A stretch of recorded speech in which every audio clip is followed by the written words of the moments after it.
Evangelist Marufu vakasungiswa nezuro musure mema allegations cyberbullying after vaposta video ye3 madzimai ekuchechi kwavo avo vanozikamwa kuti madzimai evafundisi vachitamba nziyo yamapiano iyo yakagadzirwa neAI iri nziyo yechechi. So ivo vaMarufu vakabva vangoti, when shepherds have become wolves, you, the pastor's wife, your husband has been exposed. For a woman is the glory of men. Muchavaziva nezvibereko zvavo. So ivo vati, aiwa, imimi, you cannot mock us and use us pa social media yenyu for my likes. Panema negative comments that were attracted by this post, and one of the women said she responded by urging other members of the church to take action against what she believed was an attack on their character. Madzimai aya akamanya kuMaubra police station on Saturday ndokubva vanofaila report yakazoita kuti evangelist vasungwe. After Marufu learned of the report, akabva amanyawo kunotaura neloya yake yakati manya newewo apologize on your social media platform. So he wrote his apology. Akati sincere apologies to those who felt insulted or offended by my post and any inconveniences caused. Let the gospel wheels move in love.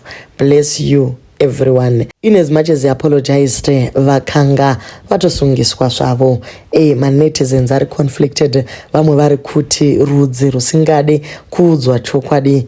Vamwe vakati, guys, even if you are a man of God, that doesn't give you permission to judge or prescribe the life you want on others. Preach Christ, not people's lifestyle. Let's stay within the confines of the law rather than be the law to ourselves. How many times have I told people to conduct themselves well online? There are legal consequences for your online conduct. So ndo vamwe vari kuuya vachipawo Marufu advice vakati, you like fame too much, you are actually a comedian pastor. Actually dzinenge mombe idzi.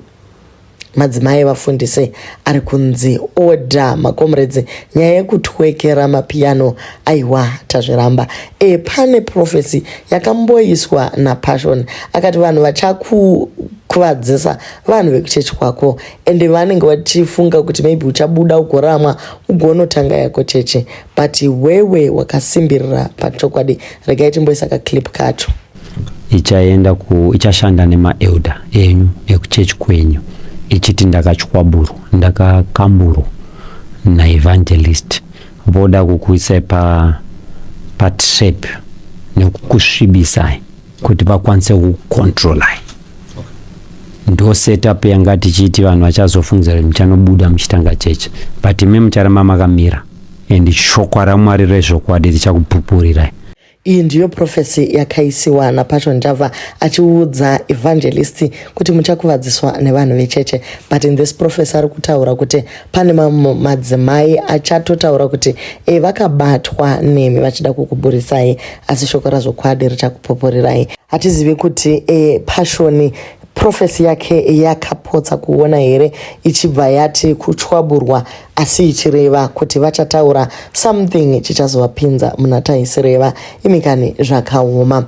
Musure vanyora ivo vakati, if you can just pray for me, ndaiswa maoko emuvengi asi ndinofara nokuti ndinoziva wandakatenda. Vamwe vabva vati aiwa evangelist, don't be bullied by anyone just because they have loud voices and popular in certain spheres. Forward ever munhu waMwari chitendero chakupedzwa nezvinhu zvisina basa rese. Jezebel is not happy. We are kutoda ropa raElisha. The system isn't happy. Thank God you are not on the payroll. Otherwise you could have been summoned. And the times requires men who can neither be bought nor sold, who will stand on principle and call sin by its name, regardless of who is in front.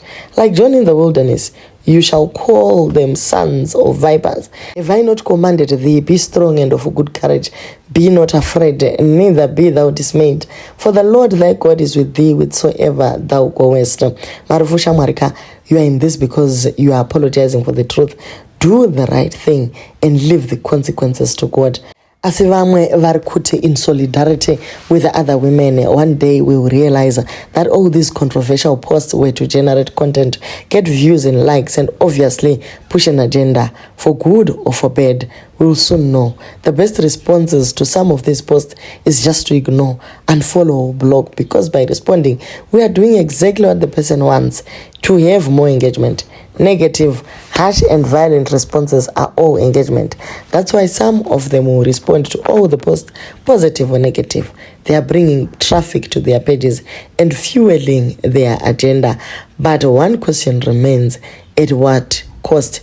The truth's sake. So ndevamwe vari kuti ivo ngatisiyanei naEvangelist Marufu tifokase namadzimai aya. Evangelist vati aiwa vakazorara vakumba. There are many professed Christians ndo manyorero avo who, if they should express their real feelings, would say, what need is there of speaking so plainly? They might as well ask, why need John the Baptist have said to the Pharisees, O generation of vipers, we have warned you to flee from the wrath to come. Luke 3 verse 7. Why need he have provoked the anger of Herodias by telling Herod that it was unlawful for him to live with his brother's wife? The forerunner of Christ lost his life by his plain speaking.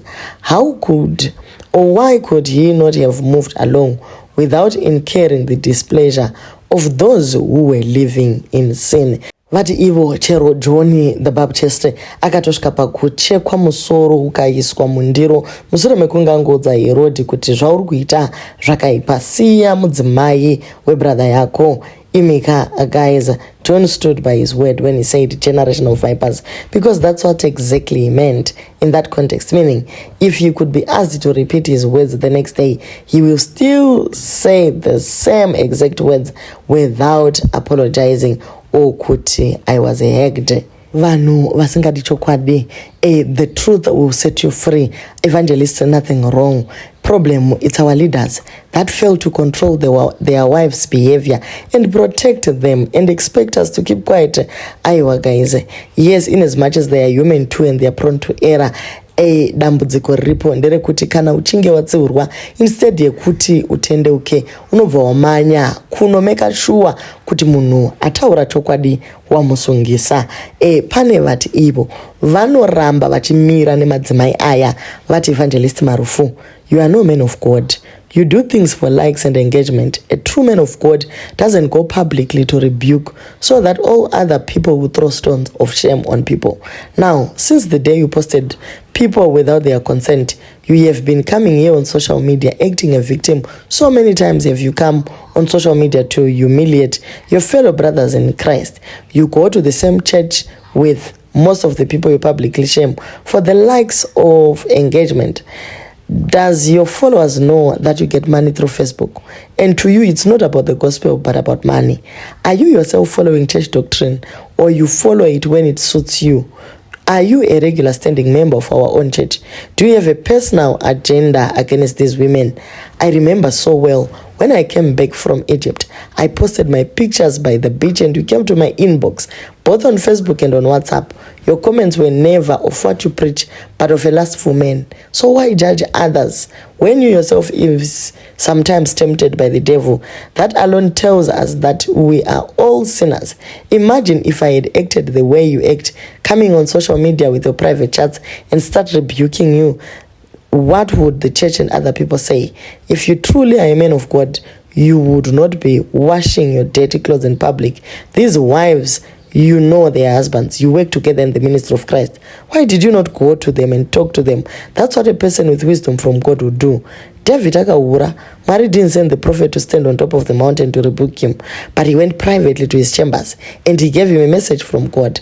When that woman was about to be humiliated and stoned, Christ didn't come to throw her as well, but he said, those without sin, throw the stone. So don't use the name of God to get likes on social media. Being a public speaker and having a calling are two different things. Having a calling comes with wisdom. So ndo mashoko ayenda kuna Evangelist Marufu imikani igore kugangurwa.